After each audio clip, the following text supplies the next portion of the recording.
Hello, ladies and gentlemen. Welcome to another installment of the CGCC E-Connect webinar series. My name is Ge Yu. Today's event is organized by China General Chamber of Commerce USA, China General Chamber of Commerce Washington, D.C., and sponsored by Ernst & Young. The first half of 2020 has been a turbulent and uncharted period for businesses. How have successful companies adapted to the new normal of COVID-19 while remaining as responsible corporate citizens? We're very excited to bring you a panel of business leaders from across the country and a variety of industries to share their successful stories and best practices. You will be happy to know that today's discussion will be aided by the skillful moderation of Shao Zhang. Mrs. Zhang needs no introduction within the Chinese business community. She and her team have supported numerous CGCC initiatives. We know her as a partner and the America's leader of China overseas investment in Ernst & Young.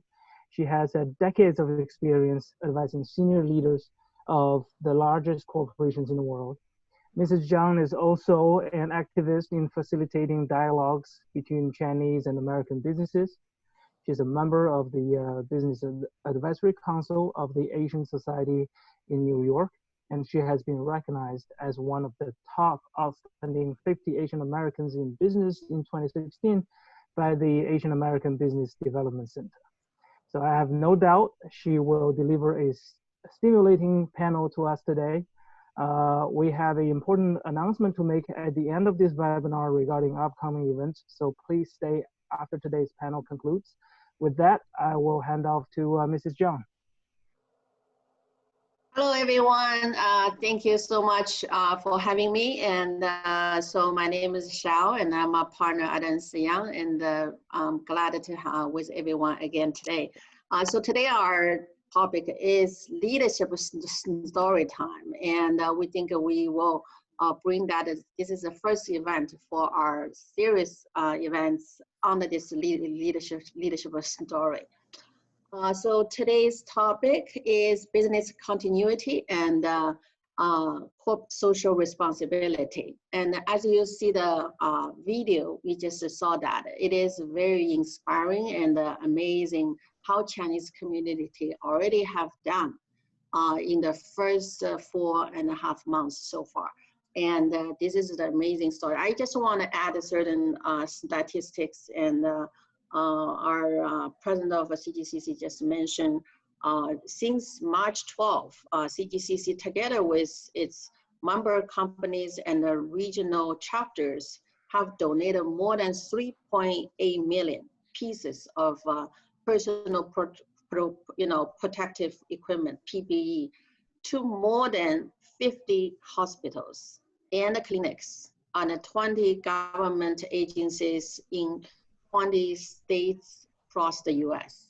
So that is amazing efforts. And so we really wanted to bring our business leaders to really share their story, what they have done, how they really help really during this pandemic, not just doing well themselves, and also help the community, how we really work together, really talking about what do we do now, next, and beyond, all right? So without further ado, I'd like to introduce the panelists. And we have first, lady first, all right? Vina Chalet, and is Senior Vice President of Human Resource at the International Vitamin Corporation, abbreviations IVC.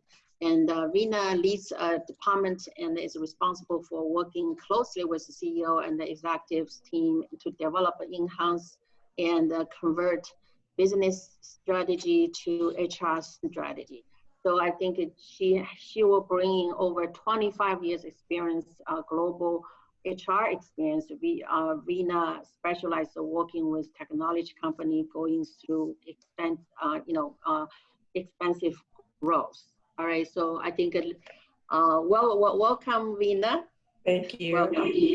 And the next is Luis. And Luis is a VP of China Telecom America Corporation, and Luis is responsible for business development at the China Telecom Americas. And Luis has served as an advisor to President George W. Bush, and as a member of President's Information Technology Committee, as well as Commonwealth Virginia Governor Tim C. Kane's broadband roundtable. That's very impressive experience. And Luis also is an entrepreneur in a consulting firm, and also holds some leadership role in the Fortune 500 companies. All right. The next is Haitao Chu Haitao, our Vice President, CRC Sifang America Inc. in USA. Haitao oversees marketing, after-sales services, procurement, logistics, project management, and public relations at the Sifang Americas. And Haitao joined the CRC Sifang in 2012. All right, and the next is Peter Reisman. Peter is the Chief Communication Officer at the Bank of China, USA. Is our old friend, and Peter has 30 years experience working with Chinese private and government entities, and he's fluent in Chinese language and culture, experiences in sourcing, negotiating, structuring, documenting, and closing of equity and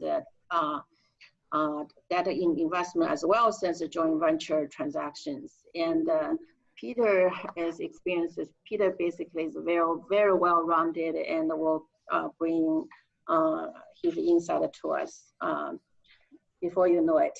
And the last, not the least, Xie Mengtao, Mr. Xie Mengtao, General Manager of Shenyi Americas, and Shenyi is a world-leading construction, mining, port and oil drilling equipment manufacturer, and headquartered in China with customers in more than 150 countries. And so I still remember way back when I've been visit your Peachtree City, Georgia.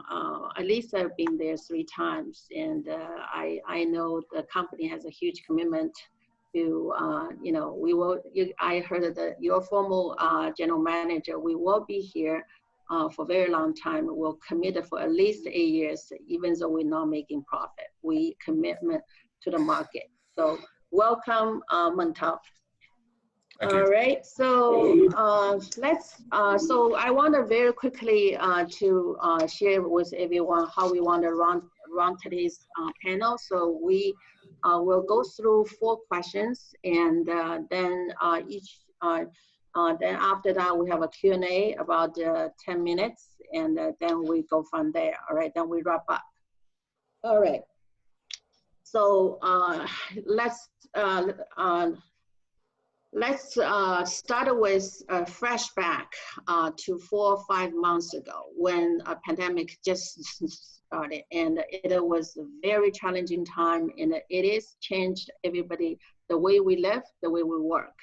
And based on our EY survey, 80% of all the members across the US felt unprepared, and for a major risk event like COVID-19, and which is public healthcare crisis in a modern history in the last 100 years. And however, we have seen many Chinese companies operating in the US taking swift actions to practice social distancing and remote working. I just like to see and tell us about some of the immediate actions you took to safeguard the well-being of your staff, and what do you think made it possible for your company to react in such prompt, in a very such prompt ways? And so that question I like to propose to all of you. Maybe lady first. Vienna from VIC. Thank you. Yep, thank you. With regards to, sorry, there's a little bit of an echo. With regards to what we put into place, we actually had a plan in place by the first week of March, when we started to realize that this was a little bit more serious than we anticipated. And that was really much done by our head of operations and our head of quality. And truthfully, you know, I'm not sure where they got this incredible knowledge from, but they were able to put together a pretty extensive plan that really focused on, as you mentioned, Xiao, the importance of keeping our employees safe. And so we immediately at that point had sent the non-essentials home, but we are a production facility, so we make product, we make vitamins, such as zinc and vitamin C and things such as that. So therefore, we had to keep our employees in place. And we immediately put together a plan which consisted of phased approach. I think a lot of companies have done as well, a phased approach based upon what is happening in that particular location. So the first phase was completely get all the non-essentials out, and then ultimately, as the numbers were to decrease, we were then able to, you know, move to phases per different locations. We acted very quickly. Our, knock on wood, our case numbers are low, I believe, because of it. Our stringent proactive cleaning process prior to any cases coming out. And, you know, again, our employees making sure that they're obviously wearing masks and keeping the distance. And, you know, again, just really moving somewhat quickly with regards to based upon the aggressiveness of the numbers that were coming in. Yeah, maybe I ask a follow-up question. I understand that VIC has many locations, maybe 5-6 locations in the US, and you have about 1,800 to 1,900 employees. And are they all working from home, or how you handle it? Yeah, so about 300 of those 1,900 employees are working from home. The remainder of those employees are working in our plant. So we were actually located in one of the hot spots. We have a plant in New Jersey. So again, we sent all the non-essentials homes. That was IT, finance, HR, et cetera. But the production people stayed in. And again, what we did was we just ensured that we had some safety measures in place. We had a thermometer checking, the thermal imaging almost immediately in place to ensure that if anybody had any type of symptoms, we would be able to, you know, proactively get in front of it. A lot of it was education. A lot of it was teaching our employees, if you feel sick, don't come in. Don't come in and tell us you're sick. Call us and tell us. And a lot of these safety measures. So we have many, you know, 5 or 6 different locations, and based upon the numbers, we responded to a little bit differently. Everybody's starting at the most conservative.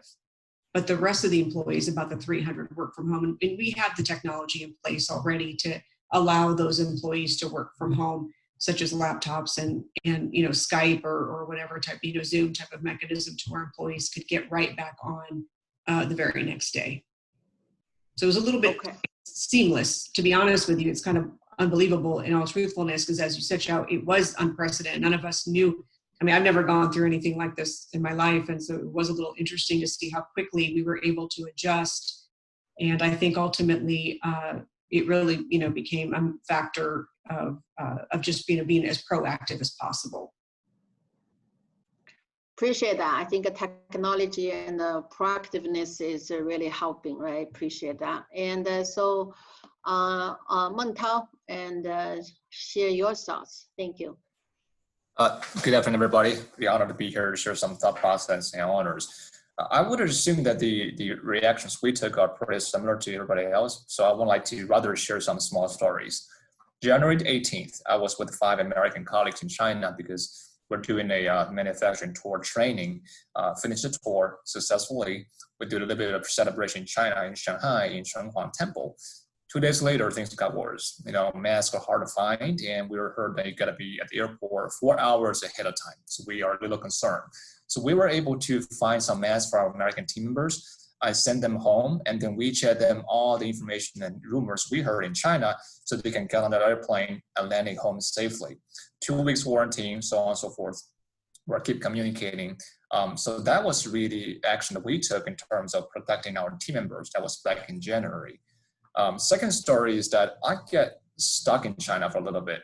Once I got back to the United States, seeing what happened in China, the first action that I took is request 100,000 medical masks from our parent company to ship over here.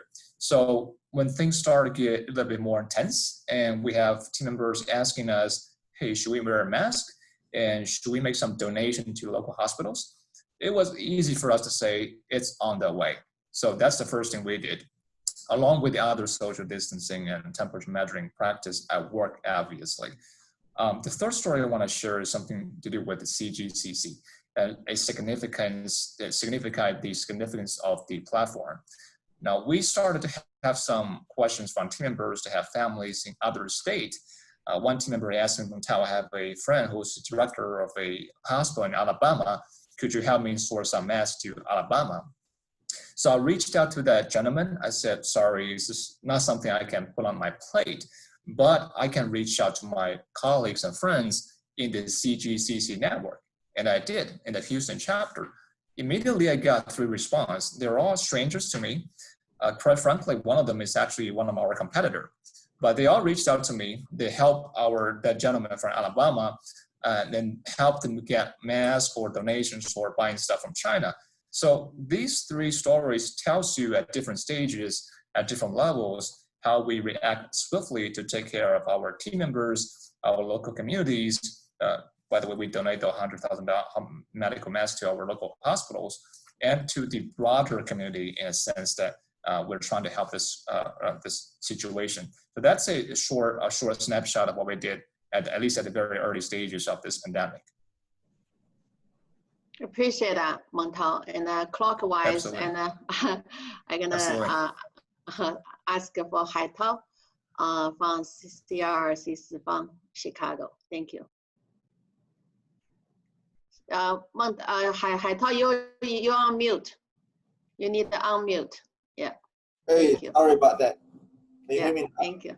Okay, Yeah. thank you very much. So I'm gonna start it with like early days when it's bad with China. Our parent company basically is based in Qingdao, China, and we were lucky that they kept us well transparent, deep in the loop with what's going on in China, the protocols they took in place, and try to fight with the virus. And having over here, at least from management level, kind of mentally prepared for the worst scenario. So when things start getting bad in March time within Chicago, the management team had some preparation in terms of like the protocols. We had some stock in place, and we wanted to like protect our employees as much as possible. But after going through a few weeks after the governor issued the stay-at-home order, you realize you gotta give time for people to digest the information. We've been told over the time from January until like March time, we kind of getting a lot more information than like what our employees already do. So it's a difficult time for them to digest like a lot of information at the same time. So people start panic, like, all right, seeing people wearing masks on the floor, so what's going on? Because at the time, mask wasn't that like well received by everybody. And they were going like, oh, if you're sick, why you still like on the floor? Like you can see people start freaking out. So by the end of March, it was a very difficult business decision to make to have the factory close for some time following the governor's order, keep our employees like stay at home and will give us more time to prepare for this fight. And after we closed, the first thing comes is the policy. Right? Government did a very good job to quickly release some package to help people out of a job. Obviously, you don't want to like lay off your people, but we will kind of be able to issue a series of like policies to making sure, okay, if you cannot like apply for any of those government packages, we got your back. we will pay you. Although, I mean, we have two different people. So one is back office like workers, they can still work from home. But we are a train manufacturer. We cannot build a train from home. So there are people physically need to be in the plant working on the trains that they're no longer able to do that anymore, and they need to stay home. We managed to making sure everybody is covered, making sure like, okay, you be able to bring food on the table. So after we closed, following the executive orders, we closed for some time. That gives us more time to have a better preparation on the protocols that we need to follow. And of course, like China parent company provided us extensive protocols that they have in China, and they think that that's the best practice to go. But we also need to respect the local regulations, the local protocols. I think that kind of give us put us in a better situation with being a multinational companies, so we can take whatever necessary has to be done in the United States and look up what has been done. I mean, it's better for the employees in China, and make a good combination that can protect our employees in a better way. So that's why we kind of had, of course, like go to the outside consultants that have better understanding on these local regulations, and build up our protocols from there, from scratch. It's completely a new way of working environment.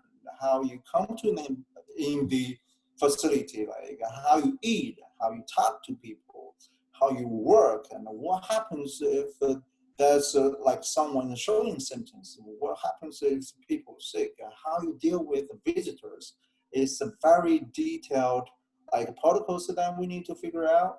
And after you work out the protocols, we need to make sure like everybody understand how it works. And so when people actually eventually come back to work, we spend probably the first week providing all numbers of like trainings to all employees, getting HR available to answer all sorts of questions, just to make sure that everybody understands. We spend a good time working out those handbooks. Everybody needs to understand how it works.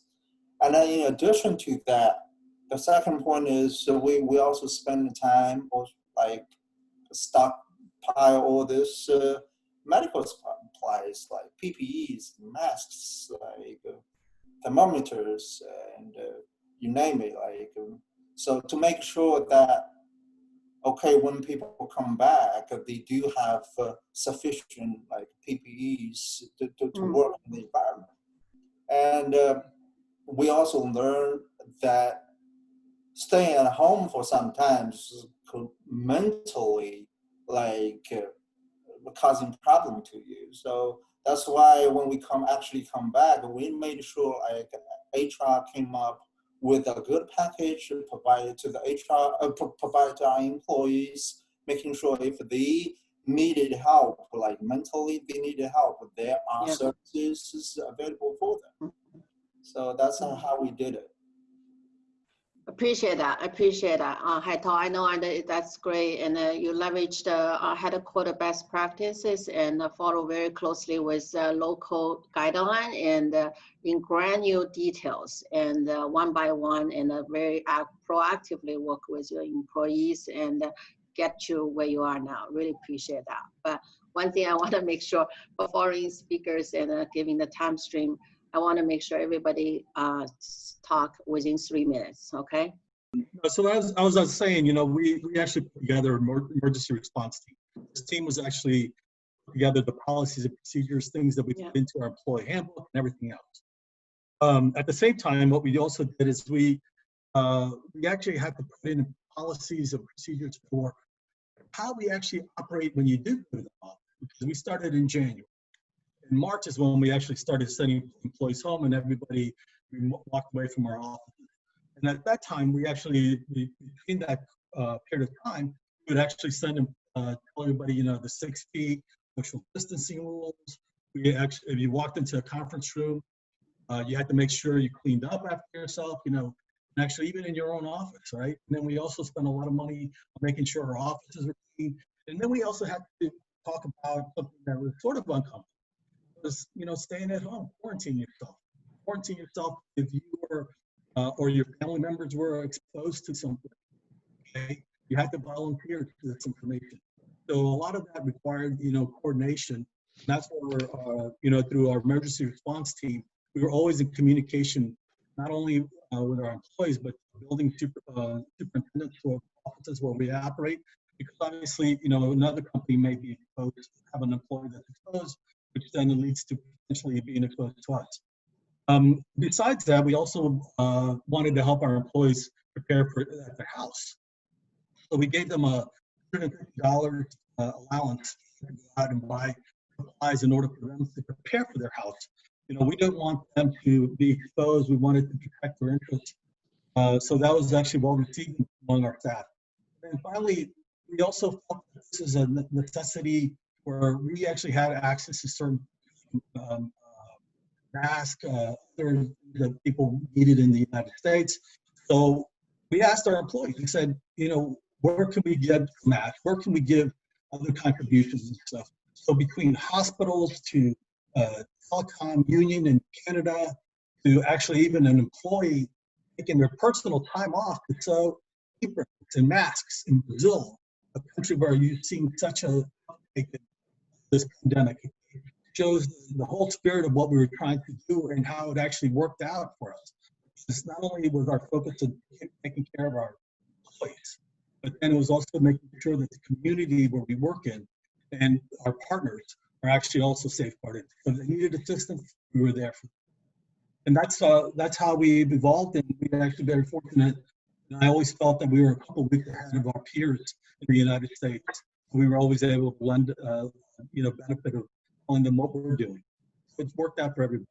Thank you.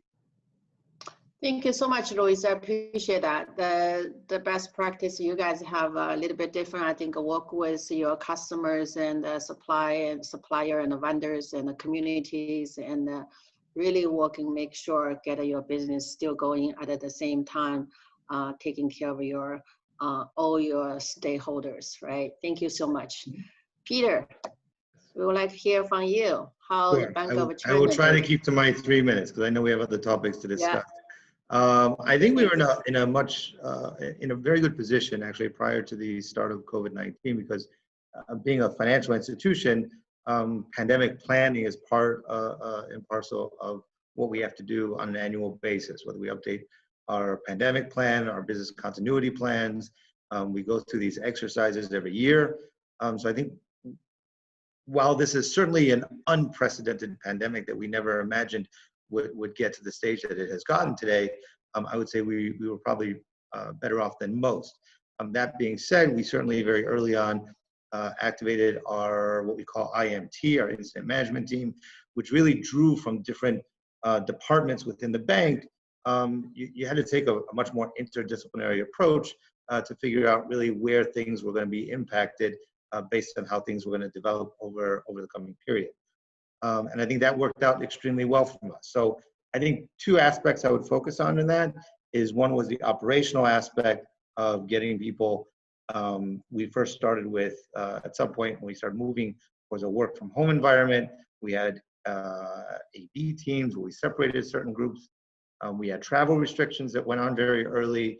In terms of quarantine, I think we were very aggressive and very conservative in terms of our quarantine policies, where some people had, if you had been exposed or possibly exposed when our restrictions went further, when it went to people you may be living with who may have been exposed or traveled overseas to certain countries. So we were very quick to follow the CDC guidelines, but we also went above and beyond those guidelines. And I would say the second aspect of that was really on the communication side, which is one of the things that I'm responsible for at the bank, is both our internal and our external communications was extremely critical throughout, even till today. You want to properly inform your stakeholders, which includes your employees, to have constant communications with them, your clients, to be in constant communication with the regulators, even local politicians. When we felt that Bank of China might be able to add value on the PPE side, we immediately reached out and said, how can we help? We did, I would say, when I looked at the numbers just before this meeting, when I look at sort of the formal meetings and all the actions we took, we had between January and June of this year, we had 75 formal meetings, 291 actions, almost 300 emails, and 6 policies and procedure changes that we implemented during this process or during this period. So, but again, it was communicating that to the employees at every step of the way was critical. One of the additional things was really the media. And there's so much information, and information is key to everybody, whether it's in business or whether it's responding to this pandemic. And it's very difficult to sort of filter out the noise that's out there. And so having a dedicated staff member and team to really monitor the media, monitor what's going on in infections, what's going on in policies, guidance coming from federal, coming from state, all the rumors on the internet, everything that was going out there. We do not want to put out any information that would confuse people or cause even more of a panic. So I think we did a very good job in being able to filter out that media. And lastly, we also created a CEO letter as the work from home became more standard.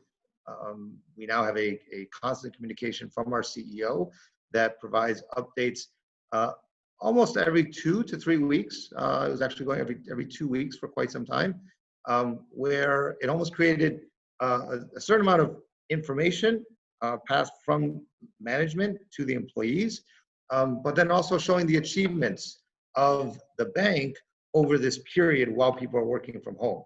In some cases, creating a small level of competition amongst the employees, but also giving them some assurance that things were still going well for the bank. We were still working hard. We were still working as a team together, even though we were not seeing each other in the conference room every single day. So I think all of those things combined, in addition to our CSR, our corporate social responsibilities, programs that we put in place, again, acquiring PPE from China that we distributed to the communities here in New York, which included over 120,000 pieces of PPE.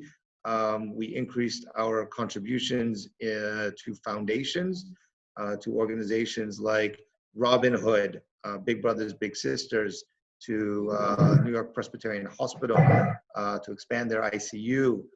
So all those things, I think, played well together in really creating a response that worked well, not just for the employees, not just for our clients, but really also to the communities that we work with and that we live amongst, and that we had to give back to those communities to show our support every step of the way, including the work that we had done with the China General Chamber of Commerce, with CGCC, of course.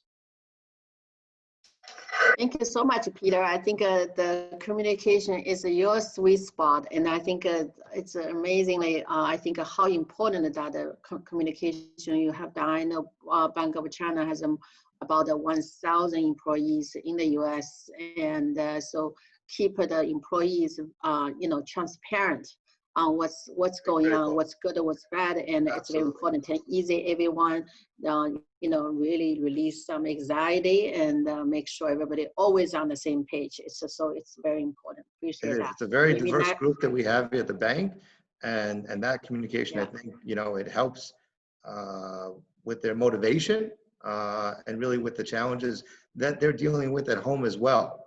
And we continue to strive to meet those demands and those standards. Great, thank you so much for all the leaders to share your the best practices with us on the first question. I think the next one, I think now what? Now I think given the pandemic, and now it really disrupt the whole economy here in the U.S., in the globally, and so this is we all know now we may never going back to pre actually 2020 and a pre-pandemic. Things all changed, and we know.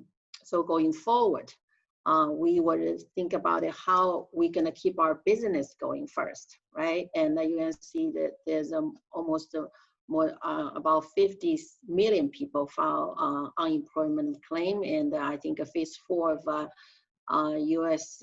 stimulus plan is still in discuss. Hopefully, it will come out this week or actually next. So the really challenge for everyone, including Chinese community, Chinese companies, and how we keep our business going, and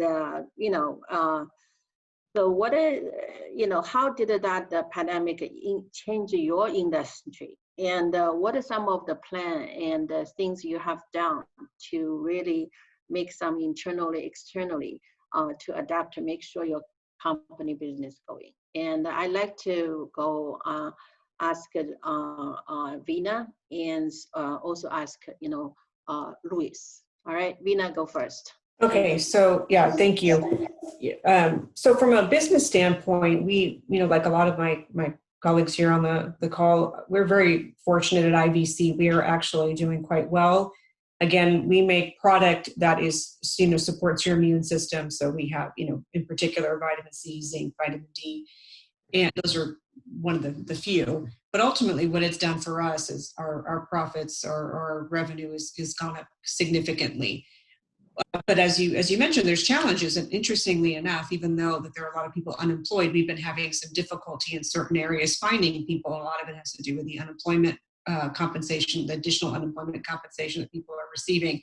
Sometimes, they want to stay home to make more money than maybe it is, or at least come close to what they're making. So we've been having some challenges in that perspective, but we continue to be grateful. We as a business going forward, though, we're looking at ways to ensure that we are continually viewed as the employer of choice. And part of it is, like a lot of the people here on the call mentioned, we donated back to the community as well, but that was not to gain anything back. That was, we had surgical masks because of the products we make. We gave about 500,000 to local hospitals, and we give to children, children's masks and stuff like that. But ultimately, we are just trying to focus on kind of looking at where our business is going, and our kind of common theme is, fluidity, flexibility. We don't know how long our customers are going to want the product at the demand that they are, but we want to make sure that we continually are ready, and we meet several times a week just to go through those processes to ensure that we are prepared to handle the business. But like I mentioned, we are in a fortunate place in regards to the fact that we are doing well. We do try to advertise to those that are the unemployed, the ones that you had mentioned. We try to put out there that we will hire those companies. We've gone to local reporters. We've done a lot of positive in the sense of reaching out to the unemployment offices in our locations to say we are hiring, so people who do want to come back to work, they don't need to be unemployed. I think your psyche sometimes when you're unemployed is not, cannot be in a good place. So we're trying to get those people unemployed right back to work. And we are just constantly adjusting and evolving, really focusing on being a lean organization so we can be nimble. With 1,800 in manufacturing, it can be a little bit tough, but ultimately just again focusing on getting getting the product out the door as quickly as possible to keep our profits up, and of course sharing the profit with the employees, which is what we've been doing. We did prior to the pandemic, but we did in addition to as well some additional compensation for those who are on the front line, trying to show people what our character is as an organization. Yeah, I understand that you have some pandemic safety package for employees. Some Yes. Within that package, including Yeah. some vitamin C and the D, and is that you guys doing similar things for the community or certain, well, yeah, for the community as well? Yeah, for the community, we gave, because, it's difficult to give out free vitamins and stuff. So for the community, we gave out, like I had mentioned, about 500,000 surgical masks. For lower socioeconomic areas, we got children's reusable masks that we were able to give out to about 2,500. But we also felt it was important to, in addition to supporting the outside, the community, which is very critical, we felt it was important to make sure our employees felt protected. So we gave out 2 very large bottles of hand sanitizer. We sent them to everybody's home, all employees' home, at a time when you couldn't purchase it. So that and that also included about 5 or 10 reusable masks. Then we sent surgical masks to our employees as well. And now we have just recently sent them in the last couple of weeks, 2 sets of reusable masks. The vitamins we gave out were enough to take care of their family. We gave everybody several bottles of vitamin C, zinc, and vitamin D. And those were given to each employee, again, not just for themselves, but to take care of their families within as well. We felt that, again, important to support the community, but also to make sure that our employees felt supported as well from a health perspective. Mm. All right, thank you so much, Vina. Thank you. Luis.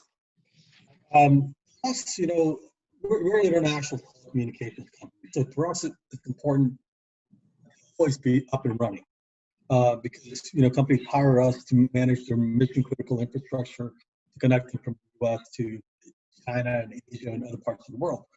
So initially, I would tell you that overall, I think our industry has done okay. We are the people that help everybody else have these type of calls, right? Work from remote locations and stuff. So our business has been okay, but some of our customers were impacted, and they were impacted negatively. So we've been able to adjust through some commercial agreements and changes to the terms of how we operate with them, help them through this process. We're being very sympathetic. We're very open-minded as far as understanding their needs and where they're at and stuff. And at the same time, what it's also done is taught us a lot. As I mentioned before, one of the things that we've done is we've actually been able to go back and understand not only what's important to our customers, but what's important in our ecosystem. And our ecosystem being our supply chain, right? And making sure that people there are following the best practices, the standards, and sharing ideas with them, making sure when they've asked us, I've had several conversations with CEOs of very large American companies that wanted information about how we're doing. I talked to a company in Argentina. They wanted to know what we're doing. We shared a lot of our best practices, a lot of the things that you've heard here among our panelists. We've been able to share with them because it's not only important protect our employees, but it's important to make sure that our ecosystem works well. Because if something happens to a partner and it impacts us, one of our employees, or impacts one of our customers, it just creates a ripple effect. And all these things, the pandemic, has actually opened our eyes because it taught us to sort of reevaluate the way we do business. And also at the same time, it has forced us to sort of re-engineer a little bit how we operate and actually take safety to a paramount position. So for us, it's been a very good thing for a terrible cause, for a terrible reason, I'm sorry. Luis, you may want to get in closer to your microphone. Thank you. Myself like this. Yeah, thank you. Is that okay? Sorry about this. I'm not in my home, so I'm trying to adjust myself here. But it's for us, it's been for a short period of time. I think it's been a tremendous amount of learning that we've learned about ourselves, our industry, and how it operates. We always assume everybody does the same things the same way. What we've learned is it's not the same way. It's also important to share and communicate. So we've been doing a lot of communicating with our partners and our customers, and also our employees to make sure they understand what's important and making sure that safety is important. So throughout the process of COVID-19, I think it's also made our ecosystem a lot stronger, and hopefully as this, hopefully this ends soon, but if it continues, we continue to be able to operate and minimize the impact on our business, as unfortunately other industries have not been able to do. Thank you. Thank you, Luis. Appreciate that. So, given the time constraint, I'm gonna combine the last two questions together, and hopefully we can make the time. Okay. So, so basically now we know the pandemic is gonna be with us for a while, and maybe get based on our survey, EY survey, the pandemic will be with us for next 36 months, maybe even longer. So given that, and why do you think the CSR still matter, and does that still matter when the business are struggling during the pandemic? You know, and so what is your long-term strategy, CSR strategy? We're talking about corporate social responsibility strategy on the in the long-term basis, and so like to hear from everyone, and particularly in this new era. All right, so maybe I go Haitou first. Thank you. Okay, so my opinion is instead of CSR still matters, I go opposite. It's even more important, right? We're all in this together. No one can fight it alone.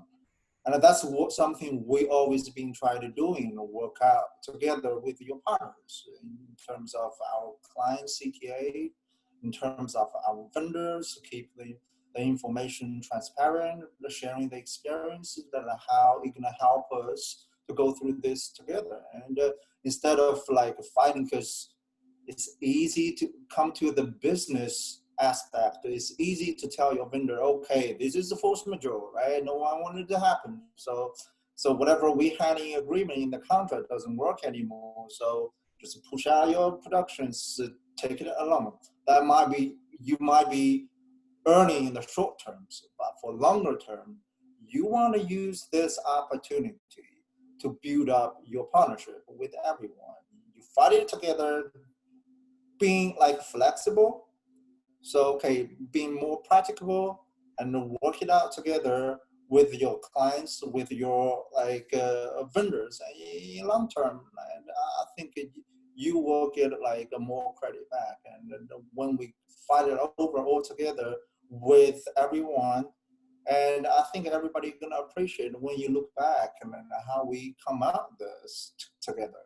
And I think this is also the time when you spend more energy, spend more efforts with your local communities. We CSR always has been something we've been doing in China as a corporate responsibility. And when we come over here over the years, we always follow the guidelines, continue to have our efforts in the local communities. And during this stage, we think we reach out to everyone. We think if there's something more we can do, we should do it now. So we need to fight this together. I think that is the message we try to pass it out. And this is the strategy we're adopting. I think in long term, this will keep us going and keep us a success. Thank you. Thank you. Thank you. I really like that. Working together, together we win. All right. Meng Tao.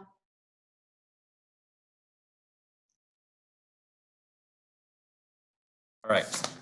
Number one, I fully agree with Haitou that this matters even more because, like you said in your question, business is struggling, people is struggling, so you need to support each other, reach out, do your part more than ever. Secondly, in terms of Sandy's long-term strategy of our CSR, allow me to start with our corporate logo. This is our logo, Sandy. This is not a ninja star. We're not a Kung Fu master. This is actually 3 number ones because Sandy means 3-1 in Chinese. And these 3-1 represent our corporate mission, which is building first-class enterprise, foster first-class employees, and making first-class contribution to society. So this is our long-term CSR strategy. I would assume it won't change without the pandemic. So our chairman said something very, very famous that resonated with a lot of people, that the social responsibility of a company is actually larger than its business interest. So that's where we stand in terms of strategy. Now, I want to share a story with you guys that after we got the 100,000 masks, what goes back to in February when I was in China, China is underwater. So we're trying to source some masks and supplies from across the globe. So I reached out to our American colleagues and our theater partners to see if you can help us a little bit buying some goggles and medical masks. They all responded with motivation, love, and care. Send those packages of 10, 20 goggles to Sandy America, and then we sent to China. Those packages with love and care was very well received in China with a lot of appreciation. So immediately when I got back to the United States, we got the 100,000 masks. Not only we donate 60,000 masks to the local hospitals, we also reached out to our dealers who helped us in February saying that, hey, dealer friend, are you in need of masks? There's a yes, we need 200 for our employees. We have 100 for my sisters who work in a hospital in Texas. So we've been keeping sending out those masks to them. Returning the favor, it's something I feel like very, very special for us to do in terms of execute, practice our corporate social responsibilities. The last point I want to make is that as a Chinese company doing business in the United States, a part of the corporate social responsibility is that we need to bring people together, one conversation at a time, one donation at a time, one collaboration at a time. So those are also part of the other aspect of in terms of executing our responsibilities, being a corporate citizen, a Chinese company in the United States. So those are the several thoughts I want to share with the panelists and the audience. Thank you, Montal. And I have a follow-up question very quickly. I know when we prep, I think Peter is really, we're talking about really helping the customer, helping the borrowers, really helping them to be, extend their, the payment, the timing in terms of maybe interest, really helping their customers. And that's part of our social responsibility as well. We're all in that together. So in terms of your actually customers, and is there any, coming back, negotiation in terms of a price, we in our industry, and even our engagement and given that situation, our customer ask, our clients asking us, so what about, give us 5% discount, giving this, giving that, and that's really real. And how you really handle the situation, like, kind of a similar like that. Yes, that's maybe think about for the other, panelists as well. Thank you. Well, we happen to have very similar situations that we actually, before the leaders even started asking us, we knew it was coming, but before they asked us, we reached out to them to say, dealer partners, how about we extend your term by 2 months, right? 2 months, I feel like it was a reasonable period of time. They took it very well. We think we're doing our part being partners. That's probably the only request that we have, and we handle this pretty well. And another thing I want to add to your question is that in this difficult time, how do you exercise your corporate social responsibilities when you have so many challenges? Now, the way I see it is we can always think big and do small. Like Peter said or Louis said, focus on your team member first, because we are part of the community. Taking care of your mental health, physical health, taking care of their team members' family is part of the corporate social responsibilities. Maintain their jobs so they can support their families. So that's just one more comment that I want to make. Yeah, I appreciate that. Those gonna go a long way if you're really taking care of your employees and their families, and those people will get it. And absolutely. The word's gonna spread out within the community. Everybody understand that. So that alone, the reputation gonna be just go out before you know it. Vina.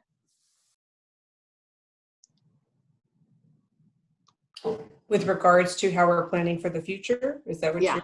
Yeah, social responsibility for the long term, any strategy, Yeah, I mean, I think ultimately it's probably not very different from others what they've communicated as well. I mean, we have gone back to our vendors as well proactively and stated, if you need extra time or whatever it might be. But ultimately, I think as I mentioned before, we're looking at it kind of from a fluid standpoint. Is if we've opened up the relationships, we've opened up the communication with our vendors, and we've opened up, and if they need something, they reach out to us. But of course, like, we have proactively gone out to them and said if anybody needs it. And interestingly enough, it hasn't been a huge demand on our end. But I think, again, I agree with everybody is what they said. It's kind of like what you do today shows very much about who you are as a company. I do hope that we've been this way pre-COVID. I think that we've shown kind of who we are from a value system, what our true value is. And this is even before I got here with our CEO. I think his character has long lived in this organization. So I think some of the many things that we're doing are very consistent with the way he's operated even pre-COVID. So we're just, it may sound silly to say, but of course we'll be flexible, but we are trying to just operate as we normally do with what is the best for, of course, our employees and of course the community and the businesses. And you know, we want to obviously help people who are in need at this point or anytime actually. Thank you so much. Thank you. Peter, I know you have a lot to share in terms of long-term strategy, and but I'd like to get that done in 2 minutes. Thank you. 2 minutes. Okay. So I think, listen, at the end of the day, the tone at the top and executive management is key for any program at the bank, whether it's operations or corporate social responsibility. I think our CEO has been extremely supportive in expanding. Prior to COVID-19, we had expanded greatly our CSR programs to a more diverse group across the United States at all of our branches. And I think that was critical as we entered into the COVID-19, and we shifted some of those funds to really meet the demands or needs of the community and where we were living in response to COVID-19. So that, you know, when we knew we were acquiring PPE equipment for the U.S. Early on, but really when it came down to the decision, once the PPE actually arrived, as far as where we wanted to donate it to, most companies you would see often were donating it straight to the hospitals. While we had given some PPE to the hospitals, our CEO was very quick to recognize there were other groups that were first responders that really needed that equipment. We had given it to the NYPD, to the sanitation services, to the postal services.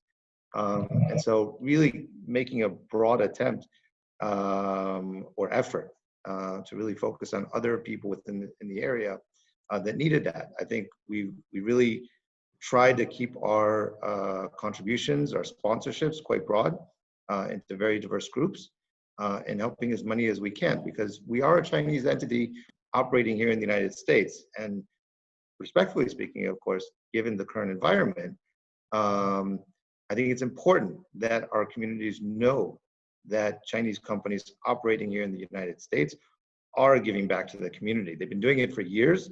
We've been operating, Bank of China has been operating consistently for the last 40 years here in the United States. And so we've had CSR programs for many, many years. But it's important to let people know that and to remind them and to expand that. So that way some of the other rhetoric that's out there with respect to the overall relationship between the China and the United States, a positive voice is put out there to understand that we are giving back to the communities and working with the communities, working with our employees, working with our clients, and seeing where some of their CSR programs are. We've expanded those programs to see what our clients are doing. And if that's good for our clients, it's also good for us. So I think overall, the management has been supportive, no doubt. And we will continue to do that in the long term, whether it's healthcare, whether it's education, whether it's helping small businesses, like you said, in modifications for loans. We're also a PPP provider. And so we've looked very hard at our clients and seeing where we can make modifications to help them, and really communities that have been really hard hit by the virus. So where, if I had in front of me, we just ordered from China several weeks ago our own masks, which have the Bank of China logo on it, and it says "Stronger Together." And I think that is really where it is at the end of the day. We are stronger together in fighting the virus and rebuilding business and economic growth, both in China, both here in the United States, and across the world. Very, very well said, Peter. Really appreciate your comments. In 3 minutes, I'm sorry, yes, yeah, 2 minutes. I apologize for that. That's fine. So, Luis, I'm gonna skip you. I'm gonna have an opportunity for you to answer Q&A. We're gonna have I think the next session is Q&A, and so thank you so much for all these 5 leaders share your successful story, best practices and the challenges you're facing, how you deal with it. Really, really appreciate that. So I think we go through a question we received so far, and maybe this question for Peter. And how do you define leadership, and why it's so important for Chinese company here in the U.S. to take the leadership role in a crisis like COVID-19? Leadership, I think, is defined in many ways. There's no question about it. I think in terms of COVID-19, in our IMT, we had an executive vice president of the bank who really had a broad sense of broad experience and been in the industry for many years, and really was able to bring all the relative stakeholders and groups together within the bank to really answer the questions of, from an operational standpoint, of how are we going to get through this together? How are we going to get through it? And recognizing there are different stakeholders. Things needed to happen fast.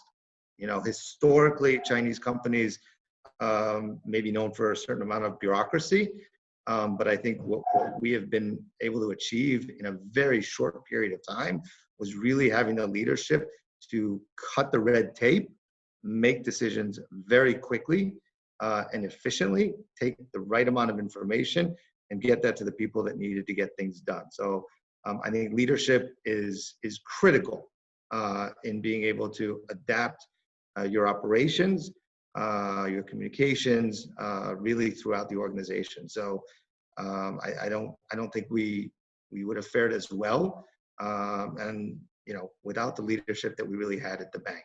So I'm proud to be working at such an institution, and I think the employees really recognized that. The employees showed how much they appreciated how much the executive management cared about their situation. You had schools that were closing, and parents had nowhere to take care of their children. So making all those modifications very quickly really was critical at every step of the way. Really appreciate that. And the next question for Louis, all right? And how has the panel handled the issues with mental health for their employees being home due to the COVID? A great question. Obviously this whole process is still evolving and we're still learning, but one of the things that we did early on is we started doing team building. Sessions like this on Zoom, where our employees were able to get on and either exhibit their own cooking style, do some talent. We saw employees, for me, it was just fascinating to get to learn from my colleagues, because I saw somebody teaching me how to cook fish, to cutting their hair, all these things, and they were sharing ideas and just to be able to share who they are, share different ideas. We saw people juggling soccer balls, and we did this in groups, but then we actually shared it to them as far as helping them engage, being interactive with each other. Okay? And it's actually, I think that process really reassured some of the concepts that I had concerned about. Was working remote, with the change of environment, people like to socialize and stuff like that. But with the push of our HR team to go into doing these team building activities where you're actually getting on the Zoom call, you're sharing ideas, you're sharing some different talent, something unique about yourself, something you would have never experienced probably if you had done in your office. So I think for us, we contributed to trying to keep our employees engaged. And besides that, we believe we have an open policy. So if somebody has issues or have any particular issues that can be addressed, we're very open-minded as the management of the company.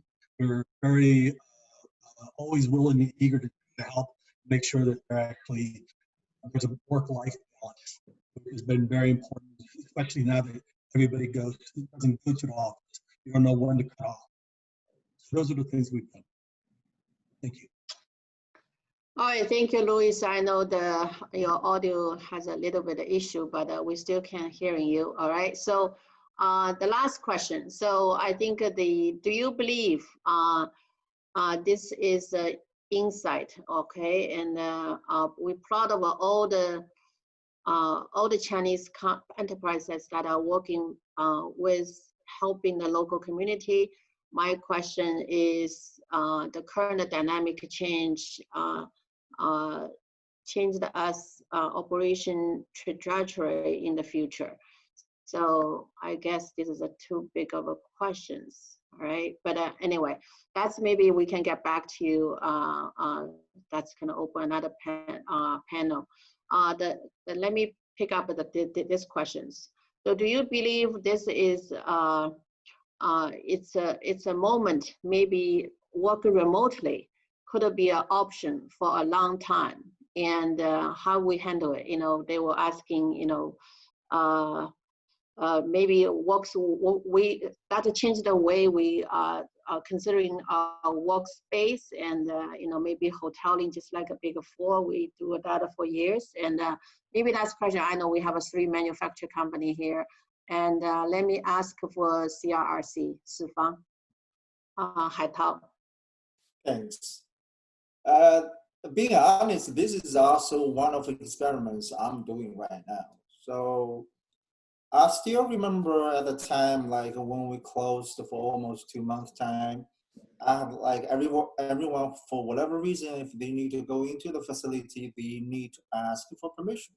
And you time again, you get employees come up and try to say, hey, Kevin, can I go into the office for a day? So if you wanted to have a change, is stay at home, being like hoteling or working remotely, completely. I'm still going through the process to try to understand it. So that's why when we reopened, especially for my back office people, and we kind of set up a new way of doing it. Like, okay, everybody take turns and see how it goes. And you might come in once a week and cover other people's. It's a completely new process, like we're going through. And I think time will tell, like when we're going through this, it's a lot of like new apps or softwares like remote access we are applying right now, working with the vendors. In the past, our engineers just completely like block out working with the vendors remotely. You need to be on site. I need to see you. We need to work it out together. Right now, with all these travel restrictions in place, you're no longer able to do that anymore. So that kind of open up an opportunity for us to get a feeling how it goes with all this like software. So we never been using it before.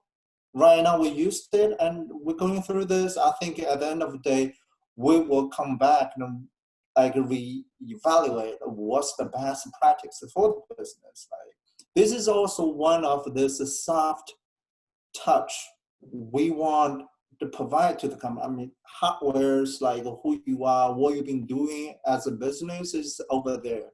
But you want to provide a slightly like a softer touch for your companies. Is how your employees feels better to work for you. So I think this is one of the area we want to explore. Okay, if we can allow you to have spend some of like remote time working from home and find out the right balance.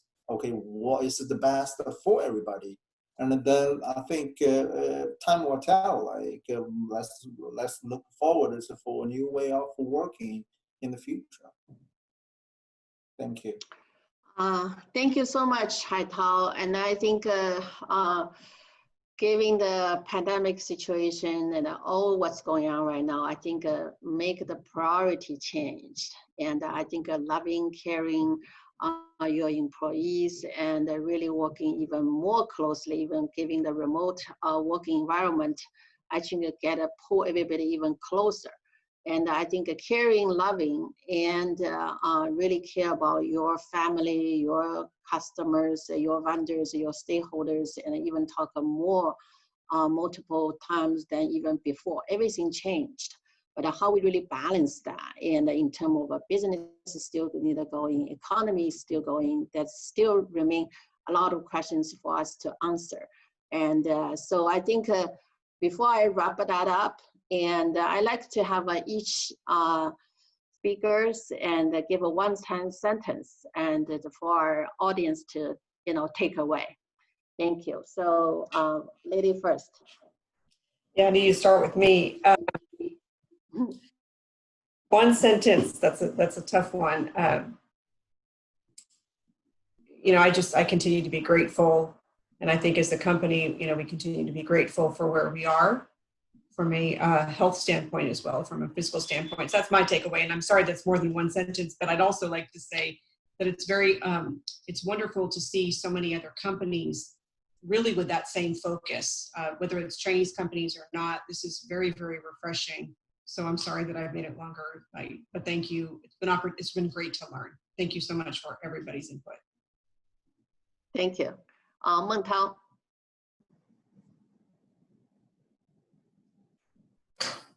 In front of a disaster like COVID-19, realized that we're not that different after all. So working together, getting through together is the end goal for all the people and company in the world. That's my last sentence. Thank you.